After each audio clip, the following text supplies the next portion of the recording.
大家好，欢迎来到明星新闻中国渠道。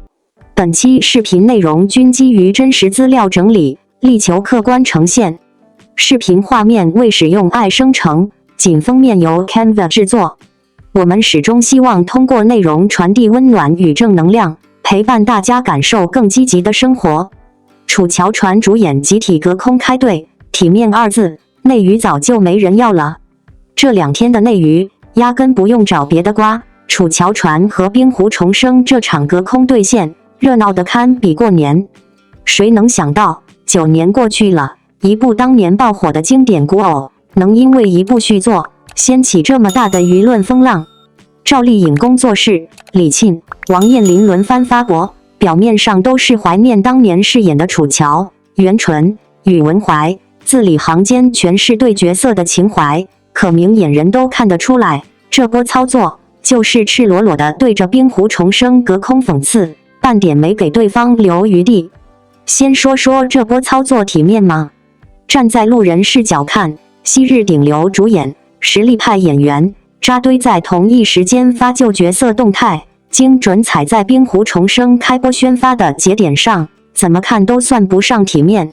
要知道，放在以前的内娱，咖位到这个级别，哪怕心里再不爽，大多也是私下解决，绝不会公开撕破脸。毕竟演员要爱惜羽毛，新剧本、新资源源源不断，谁都想做个和气生财的体面人，犯不着为了一部旧剧和同行、制作方正面对视，落得个小心眼、爱计较的画饼。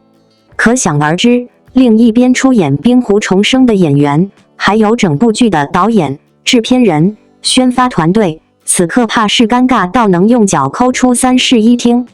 自己辛辛苦苦拍的剧，刚开播就被原版主演集体无视加内涵，连带着剧集口碑、路人缘一跌再跌，这哑巴亏，吃也不是，反抗也不是，进退两难。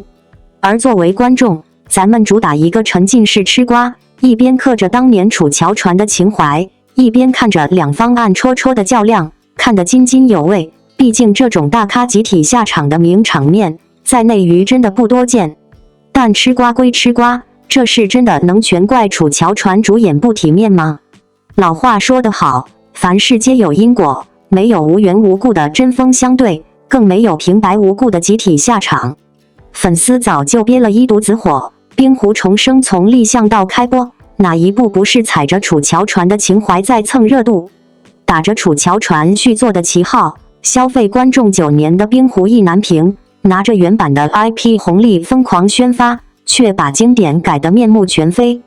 全员换血不说，剧情魔改，人设崩塌，把独立清醒、心怀是奴纸歌信仰的楚乔，改成了恋爱脑工具人，服化到敷衍拉胯，制作毫无诚意，完全是消耗经典情怀割韭菜。更让人气愤的是，女主全程捆绑赵丽颖，借着原版楚乔的热度给自己抬咖，吃尽了原版的流量红利，转头就想撇开经典独美，这种操作又谈何体面？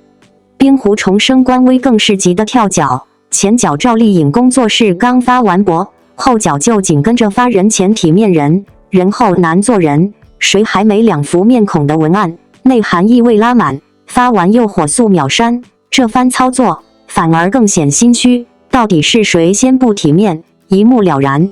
说白了，这哪里是主演们不体面，分明是冰湖重生先动了歪心思，把情怀蹭得理直气壮，把捆绑玩得肆无忌惮，只许自己州官放火，不许别人百姓点灯，天下哪有这么好的事？9年时间，楚乔传之所以能成为观众心中的意难平，从来不是因为一个未完结的结局，而是演员们对角色的敬畏，是剧组实打实的诚意。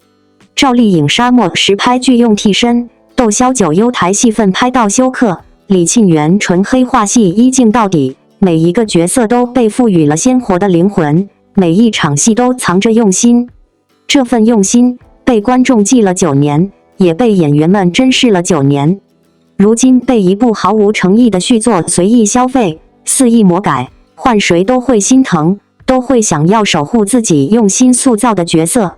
所谓的体面，从来都是相互的。你尊重我的经典，我才会给你留有余地。你消费我的情怀，就别指望别人对你和和气气。内娱向来现实，流量和热度可以争，但底线和诚意不能丢。踩着别人的作品往上爬，还想要求对方保持体面，未免太双标。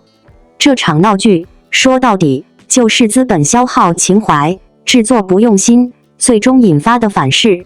观众不是傻子，演员更不是任由消费的工具。经典之所以是经典，就是因为它值得被尊重，而不是被拿来随意圈钱。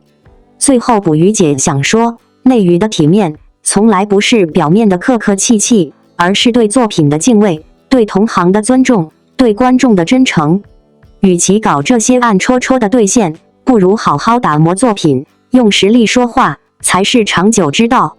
毕竟观众心中自有一杆秤，谁在用心做剧，谁在投机取巧，看得明明白白。而那些消耗情怀、毫无底线的操作，最终只会被观众抛弃，沦为内娱的笑柄。在这场围绕楚乔传与冰湖重生的舆论风暴中，真正让人反复回味的，其实并不是所谓的隔空开对，而是观众与演员之间那种跨越时间的情感共振。而当话题回到赵丽颖身上时，你会发现，这一切似乎都变得有迹可循，甚至带着一种迟来的必然。很多人说，这波操作不够体面。可如果你真的看过当年的楚乔传，看过赵丽颖饰演的楚乔一步步从奴籍少女成长为心怀信仰的战士，你就很难用体面这样轻飘飘的词去框住她。因为她当年赋予这个角色的，从来就不只是表演，而是一种近乎执拗的真实。还记得大漠风沙里的楚乔吗？没有滤镜美感，没有刻意的精致，她脸上是灰尘，眼里却是光。那种生命力不是台词写出来的，是赵丽颖一点点活出来的。她不用替身的坚持，她在极端环境下拍摄的投入，其实都在告诉观众，这个角色她是当真的。也正因为如此，当9年后这个角色被以另一种方式重塑，甚至被简化成单薄的人设时，那种落差感才会如此刺眼。观众会不适，演员更会心疼。这种心疼不是为了流量，也不是为了话题，而是对一个曾经倾注心血的角色的本能守护。其实换个角度看，这场所谓的兑现，反而让人重新认识了赵丽颖的分寸感。她没有直接点名，没有情绪化发言，只是用旧图、旧采访、旧角色去回应当下。这种表达方式看似克制，却比任何激烈言辞都更有力量。因为她相信观众是看得懂的，而事实也确实如此。为什么楚乔传能在9年后再次翻红？为什么观众会自发对比？答案很简单，因为真诚是有记忆的。赵丽颖这些年的变化其实一直很微妙，她不再频繁曝光，不再依赖话题维持热度，却总能在关键时刻用作品或者态度让人重新注意到她。这种慢下来的节奏，反而让她的每一次出现都更有分量。很多演员会被角色成就，但也有少数演员会反过来成就角色。楚乔显然属于后者。你很难想象，如果当年不是赵丽颖，这个角色还能否拥有同样的厚度与生命力。她让楚乔不仅仅是一个人物，更像是一种精神象征，关于反抗，关于信念，关于不被定义的人生。所以当有人说这次的行为不够体面，我反而觉得这是另一种更深层次的体面，对角色的体面，对创作的体面。真正的不体面，从来不是表达立场，而是消费经典却不自知。世界情怀铺路，却没有能力承接。是把观众的记忆当作工具，而不是当作需要被珍惜的东西。反观赵丽颖，她始终没有变。她依旧在用最朴素的方式对待表演，认真、克制，不讨巧。她不需要用力证明自己，因为观众早就在那些细节里看到了答案。这也是为什么每当类似的争议出现时，舆论最终总会慢慢倾向她这一边。不是因为粉丝声音更大，而是因为时间已经替他说过话了。说到底，演员与角色之间最珍贵的关系，从来不是拥有，而是守护。而赵丽颖恰恰是那种愿意为角色负责到底的人。也许这场风波很快就会过去，新的剧、新的话题会继续出现，但对于很多观众来说，楚乔依然在那里，在记忆里，在某个片段中，在那种不愿被轻易取代的情绪里。而赵丽颖也依然在那里，她不需要站在风口浪尖，只要她出现，观众就会知道，有些东西是不会被时间冲淡的。赵丽颖楚乔传再次翻红，全靠黄洋钿甜的冰湖重生衬托。播出近10年，楚乔传意外迎来了新一轮宣传期。近期，赵丽颖、林更新、窦骁主演的古装剧《楚乔传》再次成为社交平台的热门关键词，相关话题频繁登上热搜，剧情回顾、角色盘点层出不穷，演员本人也亲自回复相关讨论，俨然迎来了新一轮宣传热度。但这波回流并非平台主动运营，也不是粉丝单方面怀旧，很大程度上是被同题材的冰湖重生反向衬托出来的。其实《楚乔传》当年播出时争议并不小，剧情拖沓，后期特效粗糙，结局停在冰湖悬而未决，都曾被观众吐槽，豆瓣评分也仅有 5.4 分。但相比李云瑞、黄洋钿甜、张康乐版本的冰湖重生，《楚乔传》可谓降维打击，瞬间显得质感上乘，甚至被不少观众重新封为古装大女主剧的经典。赵丽颖饰演的楚乔，从卑微奴隶到巾帼将领，眼神里的倔强与成长清晰可见。作为早期女将军的代表，赵丽颖在剧中打戏利落，情绪饱满。楚乔坚韧独立的人设为她赢得了收视冠军和观众认可。林更新、窦骁、李沁、王彦霖的表现同样可圈可点。林更新的演绎自然不刻意，贴合角色气质，和赵丽颖组成星月夫妇，至今仍有 CP 粉。窦骁虽然曾被吐槽妆造外形，但他眼神有戏，将角色的情绪张力诠释到位，从天真少年到复仇反派反差极大。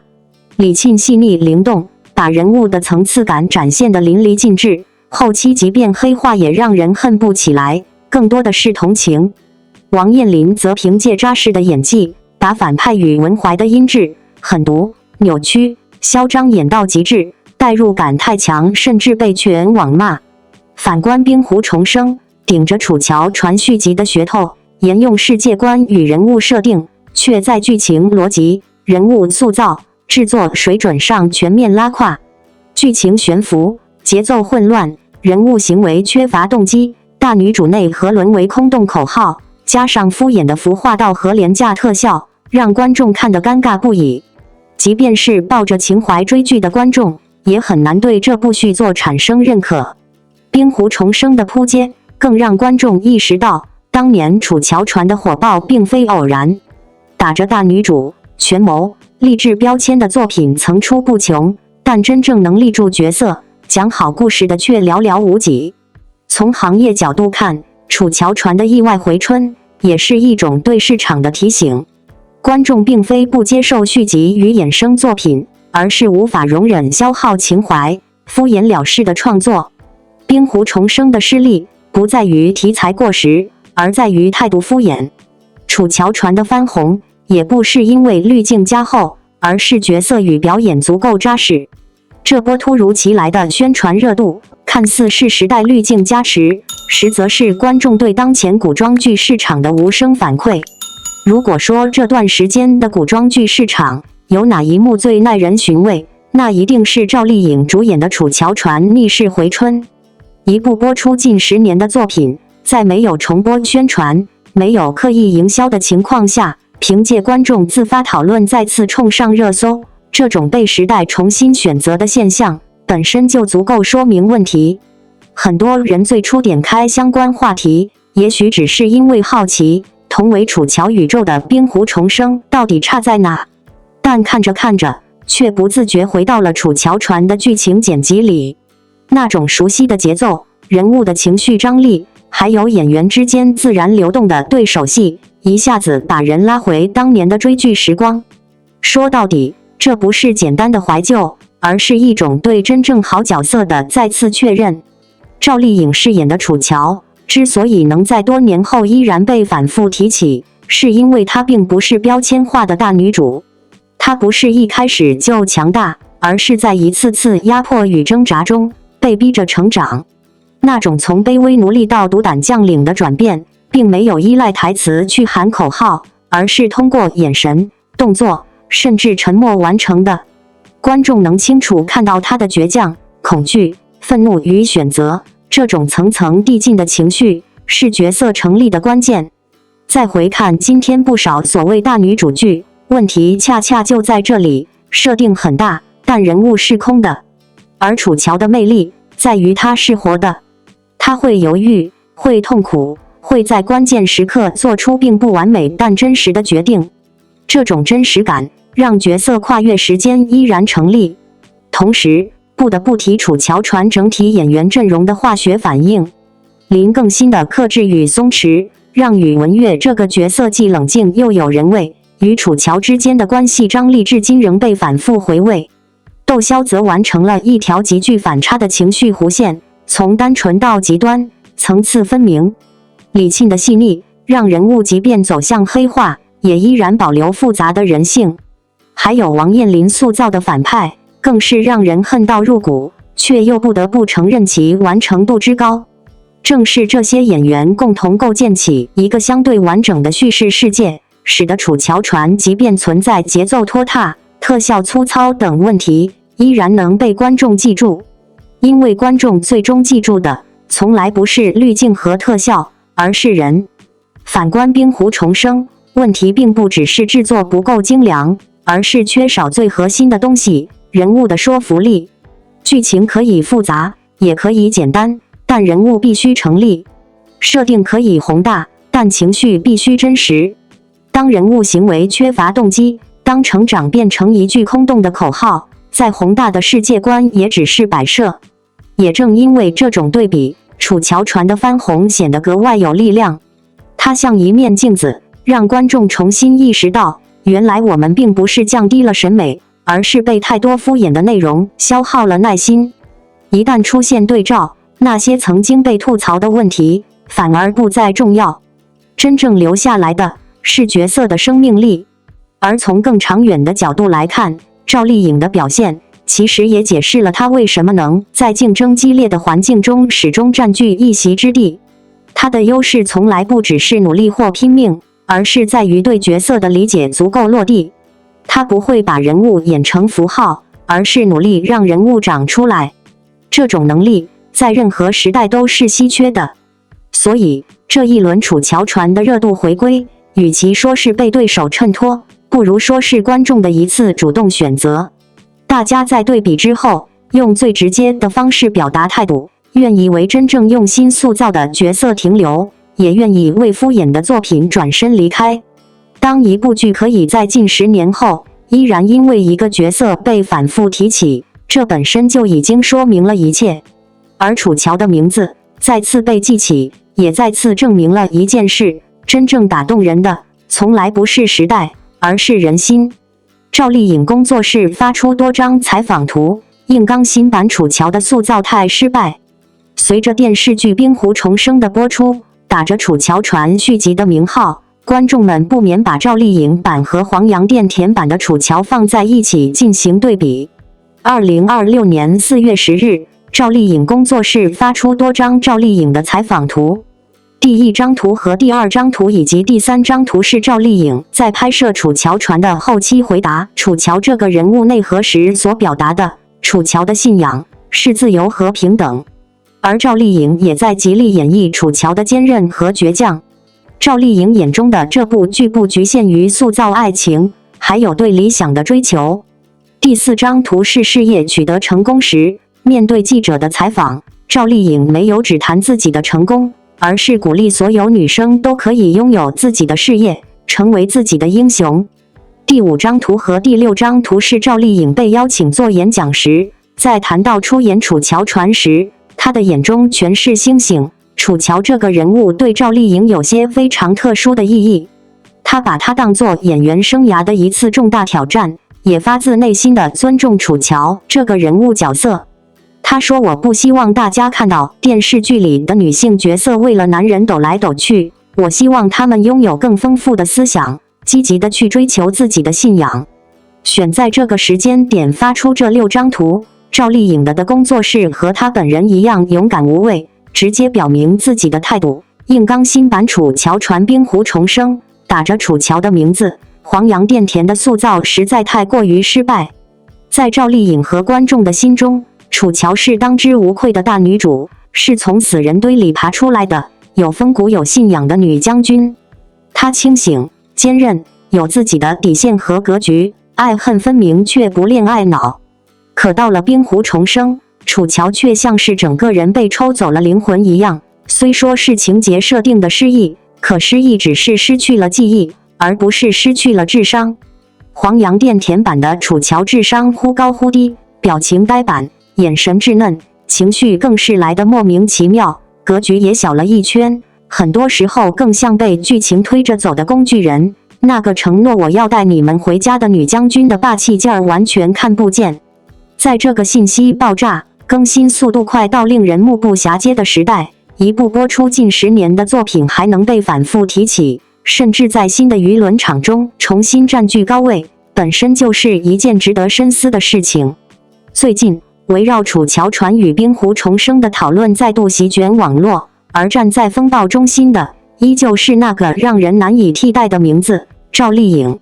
说实话，当我重新翻看她当年关于楚乔这个角色的采访片段时，有一种很强烈的感受，这并不是一个演员在完成任务，而更像是一个创作者在守护一个灵魂。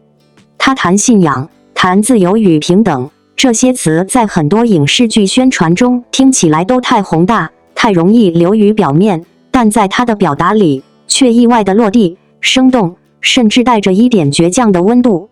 很多观众为什么会在这么多年后依然对楚乔念念不忘，并不仅仅因为剧情的跌宕起伏，也不只是人物设定的新鲜感，更重要的是，这个角色在赵丽颖的演绎下，拥有了一种极其清晰的精神内核。她不是被爱情定义的女性，她的成长也不是围绕某一个人展开，而是围绕我是谁，我要去哪里这样的命题不断推进。这恰恰是很多后来者难以复制的地方。在冰湖重生中，我们看到的楚乔设定上依然延续了失忆的桥段，但问题恰恰出在这里，失忆可以带走记忆，却不应该带走一个人的判断力、气场与灵魂重量。而当这些核心元素被削弱时，角色就会迅速塌陷，从一个主动选择命运的人，变成被剧情推着走的符号。于是，对比自然就产生了。有人说，这是时代不同、创作环境不同造成的差异；也有人认为，是表演层面的理解出现了偏差。但如果把镜头拉远一点看，你会发现，本质上的差别，其实还是在是否真正理解角色。当年赵丽颖在谈到楚乔时，说过一句很打动人的话，她不希望观众看到女性角色只是在为情爱争斗，而是希望她们拥有更丰富的思想。这句话放到今天来看，依然不过时，甚至可以说，依然是很多影视作品尚未真正抵达的高度。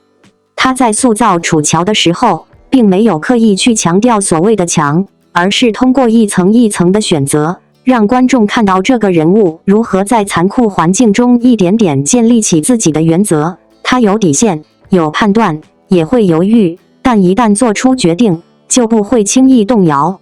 这种有血有肉的坚韧，比单纯的女强标签更有力量。反观新版角色，当人物的行为缺乏内在逻辑支撑，情绪起伏失去铺垫，再精致的服化道也难以弥补那种空心感。观众或许一开始会被新鲜感吸引，但很快就会意识到，这个人似乎不再是那个能带大家回家的将军了。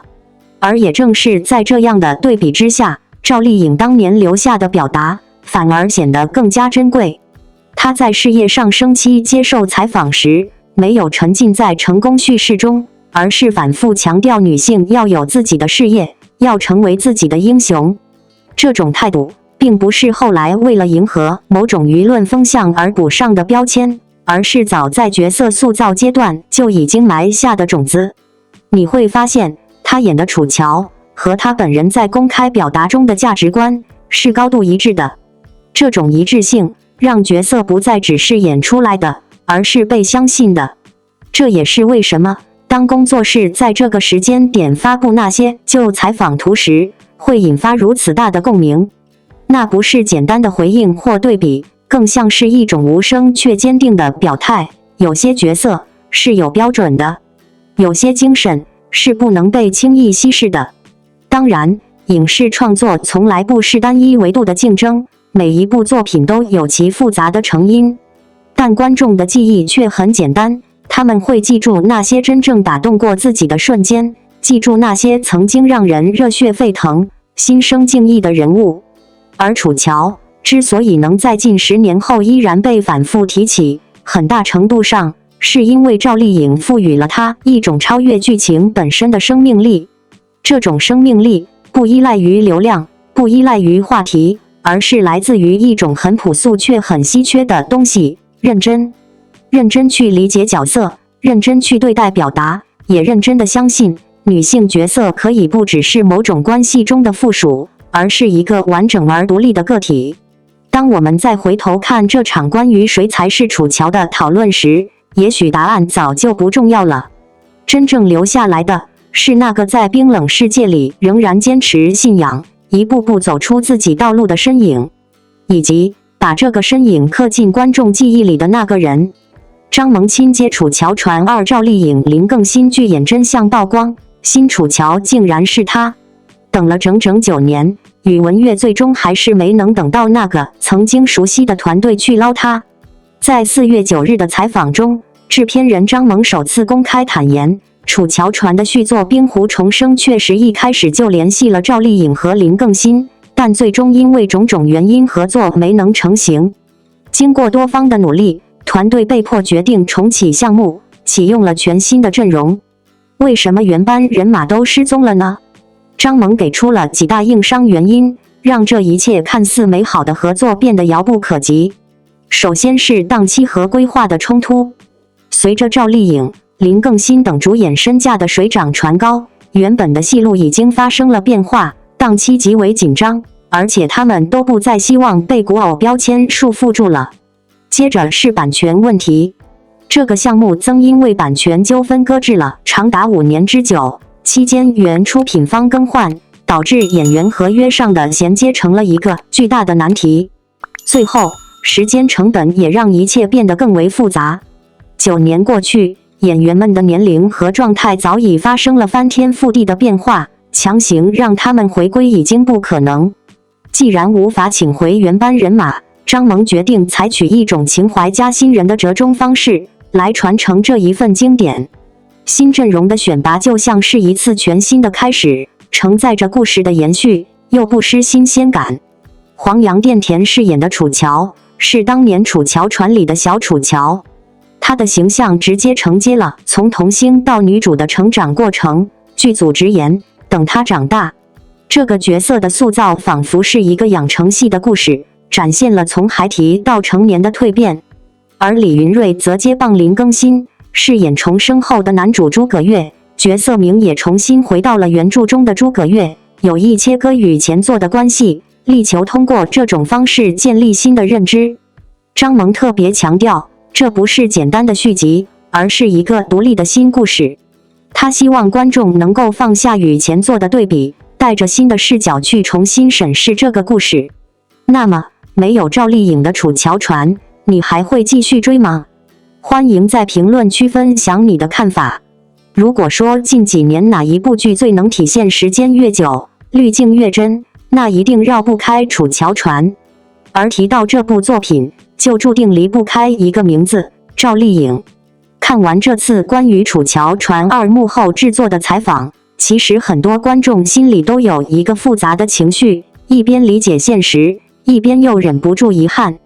尤其当制片人张萌亲口说出曾联系林更新与赵丽颖却未能成行时，那种差一点就圆满的感觉，真的很戳人。但也正是在这种落差里，赵丽颖当年塑造的楚乔，反而显得更加不可替代。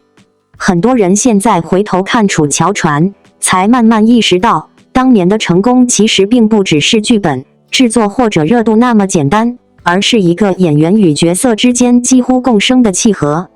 赵丽颖演的楚乔，从最初的隐忍、倔强，到后期的觉醒、爆发，每一步都带着一种非常真实的生命力。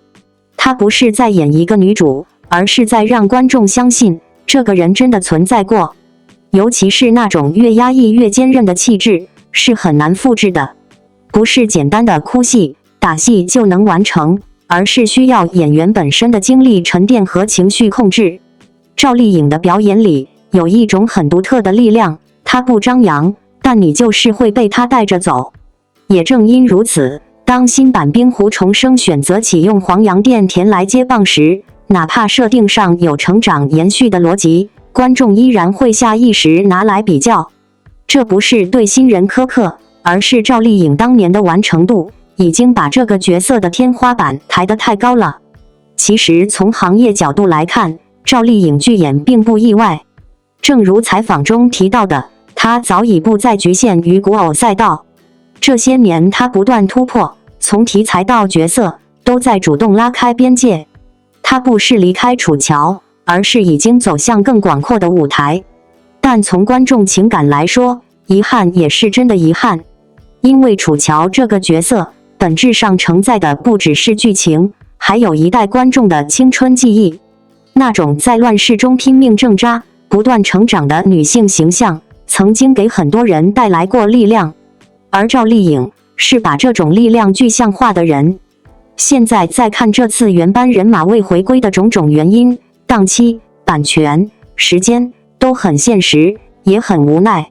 但换个角度想，也许正因为没有回归，才让记忆停留在最好的位置。有时候，观众真正怀念的，并不是故事有没有续集，而是当年那个刚刚好的状态。再说回新作本身，其实张萌提出情怀加新人的策略，并不算错误。让故事继续，同时尝试新的表达，本来就是影视创作的一种常态。但问题在于，楚乔传这样的 IP， 它的核心早已和演员深度绑定。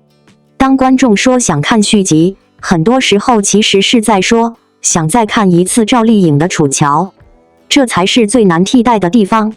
当然，也不能否认新演员的努力。黄洋钿甜从童星成长为女主，这种养成式的设定本身就很有看点。但观众是否买账，关键还是在于角色能否真正立住，而不是只停留在接班的概念上。说到底，楚乔传两面临的从来不是简单的换人问题，而是如何在经典影子之下找到属于自己的表达。而赵丽颖则像一把标尺，让一切对比都变得清晰。她的厉害之处不在于永远占据一个角色，而在于即使离开了，这个角色依然带着她的影子。这才是真正意义上的塑造成功。所以，如果问没有赵丽颖的楚乔传还会不会追？答案可能因人而异。但可以确定的是，大家之所以犹豫，本身就已经说明了一切。因为有些角色可以被延续，但有些灵魂只属于一个人。赵丽颖曾遗憾只拍了楚乔传1本半，楚乔完整的人生是最打动人的。搜狐娱乐讯近日，赵丽颖曾透露她拍楚乔传的时候本来以为拍3本，结果只拍了1本半，会觉得有点遗憾，上当了。因为楚乔完整的人生是最打动人的，楚乔是到第3本的时候才会让你觉得她有多么的强大，这个女生有多么的震撼。在这个内容更新极快的时代，一部剧能被观众反复提起，本身就是一种难得的常情。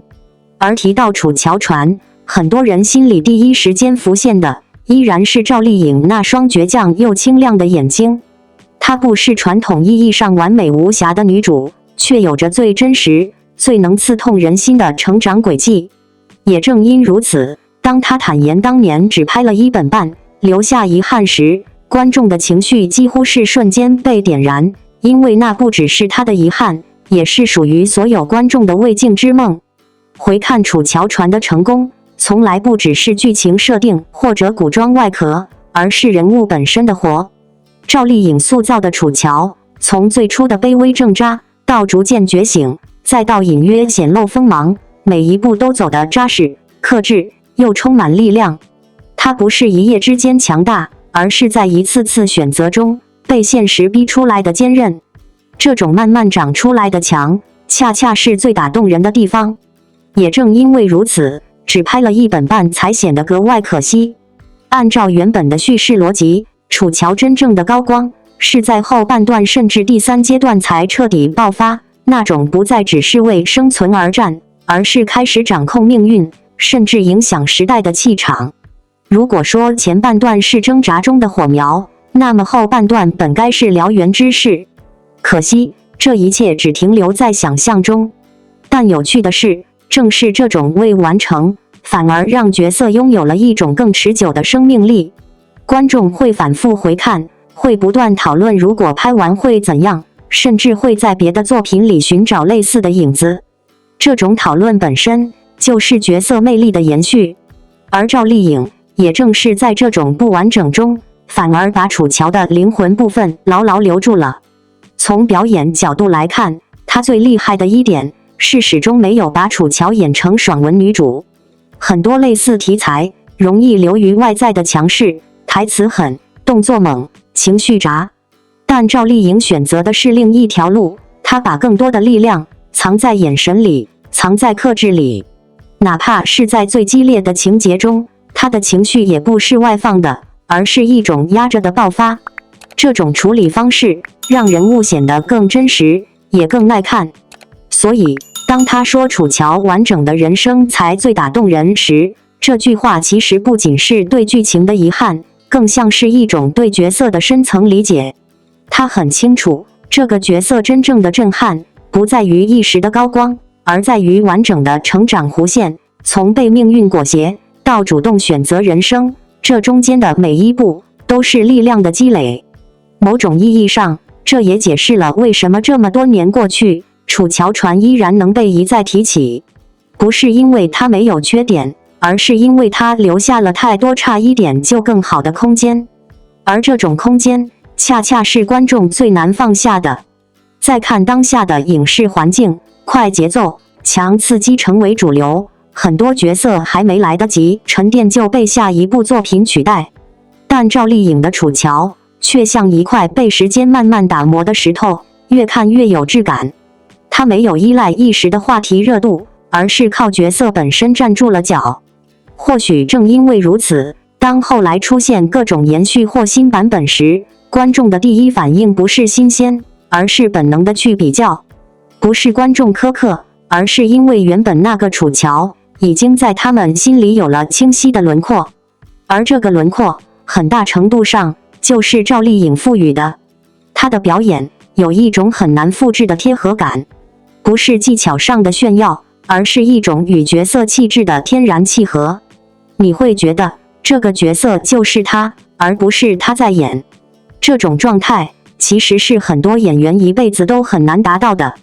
所以说，楚乔传没有拍完，确实是遗憾。但换个角度看，也正因为没有完整呈现，才让这个角色始终停留在一个即将爆发的临界点上。观众记住的不只是他经历了什么，而是他还可以变得多强。而赵丽颖也用这1本半的篇幅，完成了一件并不容易的事，让一个未完成的角色依然拥有完整的情感力量。这种能力本身就比所谓的完整结局更难得。很多年后再回头看，也许我们依然会为楚乔没有走到终点而惋惜，但更重要的是，我们已经见证了他最真实、最有力量的一段成长。而这一段已经足够让人记很久很久。楚乔传全员下场，不是抗议，是守护。9年经典藏着最动人的敬畏与热爱。2026年4月10日前后，一场突如其来的情怀团建刷屏全网。楚乔传主演赵丽颖、李沁、王彦霖相继通过工作室或个人微博发布与当年角色相关的动态，瞬间引爆热搜。楚乔传全员下场成为全网热议的顶流热词。不同于网友猜测的对续作无声抗议，这场温柔的联动本质上是演员对经典角色的敬畏，对观众9年情怀的回应，更是对用心创作的无声坚守。赵丽颖工作室发文时光往复，不负信仰，重申楚乔是弩指歌的精神内核。李沁感慨袁纯的纯粹从未褪色，回望角色成长的滚烫轨迹。王彦霖以与文怀的经典梗温情互动，打破反派标签的偏见。没有激烈的控诉，没有刻意的炒作，唯有温柔的回望。这份克制与真诚，比任何声讨都更有力量，也让无数观众重新想起9年前那场震撼人心的乱世觉醒之路。楚乔传全员下场之所以能引爆全网，从来不是因为所谓的争议，而是9年经典沉淀的力量，是演员与角色、观众之间双向奔赴的温情。2017年楚乔传开播，以400多亿的播放量创下国产剧纪录，至今仍保持着极均播放量的历史巅峰，更成为首个走向全球的国产女性题材剧集，向世界传递着女性独立与家国担当的力量。赵丽颖为贴合楚乔的坚韧，在40摄氏度沙漠中实拍拖拽戏，拒绝替身完成高难度打戏，保留角色的战损伤痕。李沁仅凭眼神，就将袁纯从天真公主到破碎黑化的层次感演绎得淋漓尽致。王彦霖即便因与文怀被网暴，也始终用心打磨角色，让反派形象立体鲜活。9年过去，演员们从未忘记角色赋予的意义。这场联动不是对抗，而是以温柔的方式守护着彼此与观众共同的青春记忆。这份坚守本身就是最动人的正能量。有人说这场联动是对续作冰湖重生的抗议，但事实上，它更像是一场对经典创作的温柔提醒。经典从不是可以随意消耗的情怀，而是需要用心打磨的艺术品。续作开播后引发的争议，核心从来不是演员换血，而是制作方对原作内核的忽视，将是弩指歌的家国格局降格为小情小爱，用粗糙制作消耗观众情怀。而赵丽颖、李沁、王彦霖的集体回望，恰恰传递出一种创作态度：真正的经典是演员用真心浇灌，用敬业打磨，是角色身上的精神力量能够跨越时光，打动一代又一代人。这场全员下场，没有拉踩，没有指责，只是用角色的温度唤醒大家对优质创作的期待，也让更多人明白，唯有敬畏经典，用心创作，才能不负观众的热爱。这也是这场现象级联动背后最珍贵的正能量。楚乔传全员下场的热度，从来不是流量的狂欢，而是情怀的共鸣，是对优质内容的坚守与追求。9年来，楚乔传之所以能始终被观众铭记，不仅因为跌宕起伏的剧情，更因为角色身上传递的坚韧、勇敢与坚守。楚乔的《我要带你们回家》是绝境中的希望，袁纯的破碎与重生是成长的力量。即便反派与文怀，也因鲜活的演绎成为经典的一部分。演员们的集体联动，让我们看到真正的演员会与角色共成长、共沉淀。真正的经典会在时光的洗礼中愈发璀璨。这场温柔的回望，不是结束，而是对经典的延续，对优质创作的呼唤。愿每一部经典 IP 都能被温柔对待，愿每一份用心创作都能被看见，也愿我们都能在经典的力量中汲取勇气，向阳生长。这便是楚乔传全员下场留给我们最珍贵的礼物。在这个被信息洪流不断冲刷的时代，很少有一部作品能够在9年之后依然被如此郑重地重新点亮。而当楚乔传的演员们不约而同地再次提起角色，当赵丽颖、李沁、王彦霖用一种克制而温柔的方式完成这场集体回望，你会突然意识到，有些经典从来不需要喧哗，它本身就自带回声。很多人第一反应是这是在回应争议吗？但如果你真正看懂了这次联动，就会明白，这更像是一种沉默却坚定的表达，不是对抗，而是守护；不是否定谁，而是重新确认什么才是值得被珍惜的东西。还记得当年第一次看楚乔传的时候，那种被角色击中的感觉吗？楚乔从泥泞中站起，她不是天选之女，而是一次次在绝境中咬牙活下来的人。赵丽颖赋予这个角色的，从来不只是坚强2个字，而是一种带着温度的信念感。她在沙漠里翻滚，在雪地里挣扎，那些真实的伤痕，让是奴止歌不再是口号，而是有血有肉的选择。所以当工作室写下时光往复，不负信仰的时候，这句话其实很重。它不是一句简单的怀旧文案，而像是一种回应，回应9年来观众没有散去的情感，也回应那个始终没有被稀释的角色灵魂。同样令人动容的，还有李沁对袁纯的回望。这个角色太复杂了，从天真到崩塌，从骄傲到破碎，他的每一次变化都带着刺。很多年后再看，你会发现袁纯的黑化不是标签，而是一段被命运推着前行的过程。而李沁最厉害的地方，是让观众在心疼与愤怒之间反复摇摆，这才是角色真正的厚度。至于王彦霖，他用一种近乎轻松的方式再次提起宇文怀，反而更显得坦然。这个曾经让人恨到牙痒的角色，如今却成了观众记忆中不可或缺的一部分。这种反差本身就是好演员留下的痕迹，哪怕是反派，也能被时间温柔地重新理解。为什么这次全员下场会引发这么大的共鸣？说到底，并不是因为热搜，也不是因为对比，而是因为它唤醒了一种久违的感觉。原来演员和角色之间可以真的有关系。如今的影视环境里，我们看过太多被快速生产的角色，他们来得快，走得也快，很难留下什么。但楚乔传不一样，它留下的是一种可以反复被提起的情绪记忆。你可能记不清所有剧情，但你一定记得楚乔说我要带你们回家的那一刻，那种从心底涌出来的力量。也正因为如此，这次联动才显得格外珍贵。他没有用力去证明什么，也没有刻意制造对立，而是用一种很慢的方式，把观众重新带回那个熟悉的情绪空间。这种克制，其实比任何激烈表达都更有分量。当然，围绕续作《冰湖重生》的讨论仍在继续，但真正值得被看见的，或许不是争议本身，而是这场回望所传递出的态度。经典不是用来消耗的，而是需要被理解、被尊重的。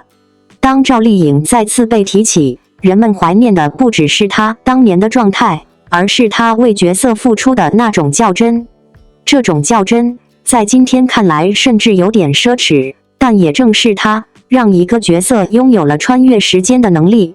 说到底，楚乔传全员下场最打动人的地方，并不在于它有多热闹，而在于它有多安静。